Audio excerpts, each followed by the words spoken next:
Breaking बातमी आपण पाहतोय। पहाटेच्या शपथविधीवर उपमुख्य अजित पवारांनी मोठा गौप्यस्फोट केला। भाजप आणि राष्ट्रवादी काँग्रेस यांच्यातील बैठकांमध्ये उद्योगपती गौतम अदानी यांचाही सहभाग होता असा गौप्यस्फोट उपमुख्यमंत्री अजित पवार यांनी केला।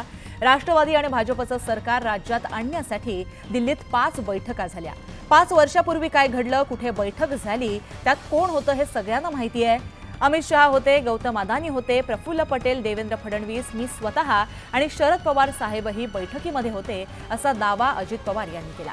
महाविकास आघाडीच्या निर्मितीची चर्चा सुरू असतानाच अचानक भाजपचे देवेंद्र फडणवीस आणि राष्ट्रवादीचे अजित पवार यांनी शपथ घेतल्याचं समोर आलं। नंतर हे सरकार काहीच तासांमध्ये कोसळलं आणि अजित पवार स्वगृही परतले। एका माध्यम संस्थेला दिलेल्या मुलाखतीत उपमुख्यमंत्री अजित पवार यांनी हा गौप्यस्फोट केल्यानं मोठी खळबळ उडाली आहे।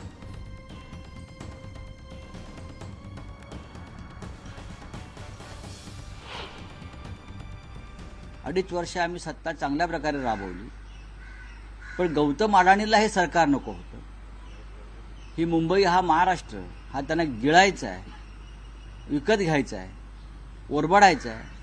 आणि म्हणून नरेंद्र मोदी, अमित शहा यांनी आधी शिवसेना तोडली, त्यासाठी अडाणीचा वापर केला। हे खुद्द त्यांच्या सरकारमधले उपमुख्यमंत्री अजित पवार सांगतायत। शिवसेना आणि राष्ट्रवादी काँग्रेस शरद पवारांची तोडण्यामागे अडाणी होता आणि सरकार पाडण्यामागे अडाणी होता, हे अजित पवार कबूल करतायत। यापेक्षा कोणता मोठा पुरावा असू शकतो का?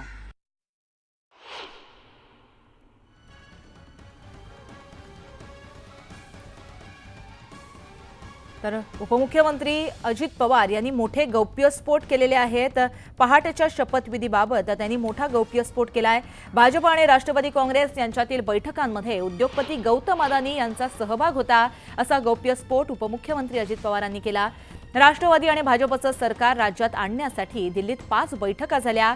5 वर्षापूर्वी काय घडलं, कुठे बैठक झाली, त्यात कोण होतं हे सगळ्यांनाच माहिती आहे। तर अमित शहा होते, गौतम अदानी होते, प्रफुल्ल पटेल, देवेंद्र फडणवीस आणि मी स्वतः आणि त्याचबरोबर शरद पवार साहेबही बैठकीमध्ये होते असा मोठा दावा अजित पवारांनी केला।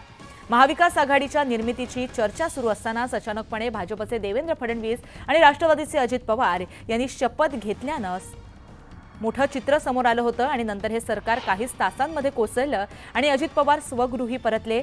एका माध्यम संस्थेला दिलेल्या मुलाखतीमध्ये उपमुख्यमंत्री अजित पवार यांनी हा गौप्यस्फोट केल्यानं मोठी खळबळ उडाली आहे।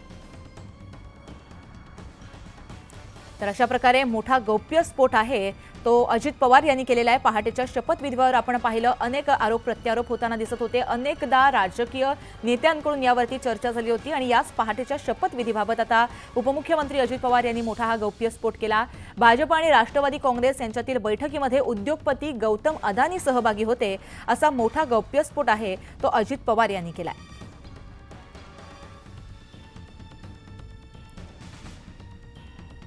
तर आपल्याबरोबर सूरज चव्हाण आहेत, राष्ट्रवादी काँग्रेसचे प्रवक्ते आपल्याबरोबर आहेत। सूरजजी, अजित पवारांनी मोठा गौप्यस्फोट केलाय। गौतम अदानी सुद्धा पहाटेच्या शपथविधी वेळी जी बैठक झाली त्यामध्ये सहभागी होते असं त्यांचं म्हणणं आहे। तुमची यावरची प्रतिक्रिया? आता ही बैठक वरिष्ठ पातळीवरती झालेली आहे, त्यामुळे दादाने जो खुलासा केला, आणि दादा मला माहिती आहे महाराष्ट्राच्या राजकारणामध्ये ते कधी खोटं बोलत नाहीत, ते जे काही आहे स्पष्टपणे आणि सरळ सांगून टाकत असतात। त्यामुळे अजितदादांनी जे काही वक्तव्य केले किंवा जे काही गौप्यस्फोट म्हणू आपण त्याला, तो दादा एकदम खरंच बोललेले। आणि आतापर्यंत जितेंद्र आव्हाडांनी सुद्धा मान्य केलं होतं की पवार साहेबांनी 4 वेळा चर्चेला पाठवलं, साहेबांनी हे सगळं करून दिलं। ह्या गोष्टी सत्यच आहेत, जाणीवपूर्वक पुन्हा ते लोक बदलले। अजितदादांनी जो शब्द दिला तो पाळला, हे महाराष्ट्राला पण माहिती आहे।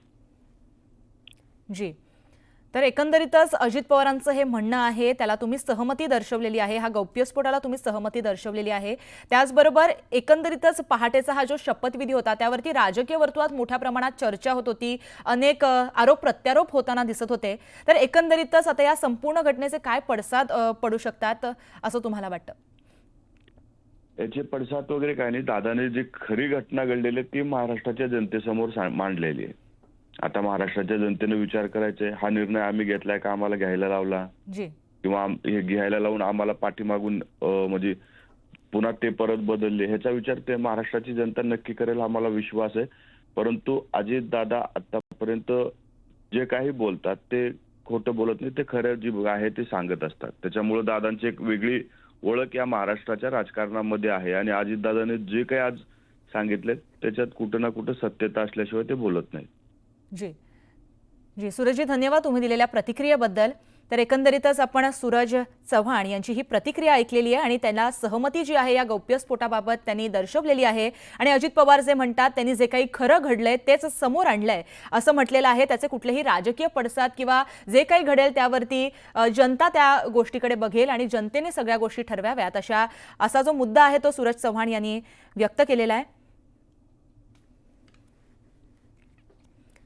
तर पुढची बातमी आपण पाहतोय. माजी मुख्यमंत्री उद्धव ठाकरे यांच्या बॅगेची गेल्या 2 दिवसापासून निवडणूक आयोगाच्या अधिकाऱ्यांकडून तपासणी करण्यात आली आहे. त्यामुळे नव्या वादाला आता तोंड फुटलंय. स्वतः उद्धव ठाकरे यांनी यावरून संताप व्यक्त केलाय. यानंतर आता देवेंद्र फडणवीसांनी सुद्धा थेट प्रत्युत्तर दिलं. भाजपकडून फडणवीसांच्या बॅगेची चेकिंग करण्यात आल्याचा व्हिडिओ सोशल मीडियावर पोस्ट करून थेट टीका करण्यात आली. जाऊ द्या, काही नेत्यांना तमाशा करण्याची सवयच असते असा निशाणा भाजपनं विरोधकांना लगावलाय. 5 नोव्हेंबर रोजी कोल्हापूर विमानतळावरती देवेंद्र फडणवीस यांच्या बॅगेची तपासणी झाली होती आणि त्याचा व्हिडिओ आता भाजपकडून पोस्ट करण्यात आला. यावेळेस भाजपकडून ठाकरेंना चांगलंच डिवचण्याचा प्रयत्न केला असल्याचं समोर आलंय.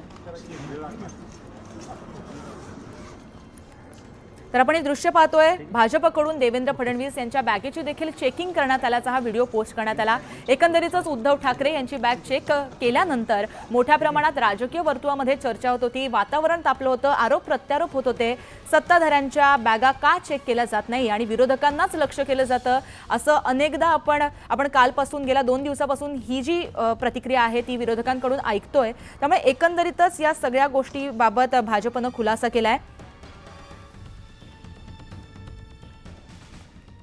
तर आपल्याबरोबर भाजप नेते प्रसाद लाड आहेत. प्रसादजी, भाजपकडून देवेंद्र फडणवीसांच्या बॅगेचा देखील हा जो फोटो आहे, चेकिंगचा व्हिडिओ जो आहे तो आता पोस्ट करण्यात आला. एकंदरीतच विरोधकांनी सातत्यानं म्हटलं होतं की विरोधकांनाच लक्ष केलं जाते, मात्र आता भाजपकडून अर्थातच हा व्हिडिओ पोस्ट केला गेलाय.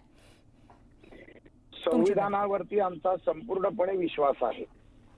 संविधानाने दिलेल्या अधिकारामध्ये जर इलेक्शन कमिशन ऑफ इंडिया काम करत असेल तर त्याचा बाऊ करण्याचं काहीच कारण नाही. उद्धव ठाकरेंना छोट्या छोट्या गोष्टीतून स्वतःचं महत्व दाखवण्याचा प्रयत्न करत असतात. घाबरलेल्या परिस्थितीत, बिथरलेल्या परिस्थितीत माझ्या बॅगा चेक केल्या. अहो, माझं म्हणणं एकच आहे, जी सुरक्षा यंत्रणा काम करते ती सुरक्षा यंत्रणा जर त्यांचं काम करत असेल तर एखाद्या राज्याच्या मुख्यमंत्री पदावर राहिलेल्या, घटनात्मक पदावर राहिलेल्या व्यक्तींनी अशा प्रकारचा बाऊ करायचा काहीच कारण नाही. माननीय देवेंद्रजींच्या पण बॅगा चेक केल्या जातात कोल्हापूरमध्ये. मी स्वतः कोल्हापूरचा दौरा केला. माझ्याबरोबर केंद्रीय मंत्री रामदास आठवले होते. त्यांच्या बॅगा चेक केल्या गेल्या. माननीय मुख्यमंत्री एकनाथ शिंदेच्या बॅगा चेक केल्या जातात. अजितदादांच्या केल्या जातात. गडकरीजींच्या केल्या जातात. उद्धव ठाकरे आणि त्यांची जी गँग आहे ही मीडियामध्ये समोर येऊन स्वतःला सिम्पॅथी क्रिएट करण्यासाठी तो व्हिडिओ केला गेला होता. काल राज ठाकरे बरोबर बोलले. त्याच्या बॅगेत मिळणार काय आहे? ज्याला देना बँक माहितीच नाही, नुसती लेना बँक माहिती आहे, त्याच्या बॅगेत मिळणार काय? तर रुमाल आणि गरम पाण्याची बाटली. जी, तर एकंदरीतच म्हणजे तुम्ही ज्या प्रकारे विरोधकांनी अशा प्रकारचे स्टेटमेंट केलेले आहेत किंवा उद्धव ठाकरे असतील किंवा त्यांच्या महाविकास आघाडीकडनं जे मुद्दे उचलले गेलेले आहेत ते उगाच मुद्दे उचलले गेलेत असं तुम्हाला म्हणायचंय का? नाही, आता सर्व विषय संपलेले आहेत. त्याच्यामुळे बोलायसाठी काहीच नाहीये. आज चांदीवाल आयोगाचे प्रमुख जस्टिस चांदीवालनी देखील त्या गोष्टीचा उलगडा केला की यांच्या काळात भ्रष्टाचार कसा झाला, या लोकांनी कशा खंडण्या घेतल्या, डान्स बार मध्ये कसे पैसे घेतले, मनसुख हिरेनची हत्या कशी केली आणि त्याचे पुरावे लपवले कसे, चांदीवाल्यांना जागा न देऊन, गाड्या न देऊन त्याचा रिपोर्ट करताना कशा पद्धतीत त्रास दिला. त्यामुळे यांची वृत्तीच मुळे भ्रष्टाचाराची वृत्ती आहे. आणि आता विषय काही नाही आणि काही विषय नसल्यामुळे आम्हाला आता काहीतरी करून लोकांनी पाहावं, आमचं ऐकावं, बघावं म्हणून हा केविलवाडा प्रयत्न आहे जो ही महाराष्ट्रातली जनता त्याला भीक घालणार नाही. जी, प्रसादजी, मुद्दा पटलेला आहे, समजलेला आहे. धन्यवाद तुम्ही दिलेल्या प्रतिक्रियेबद्दल.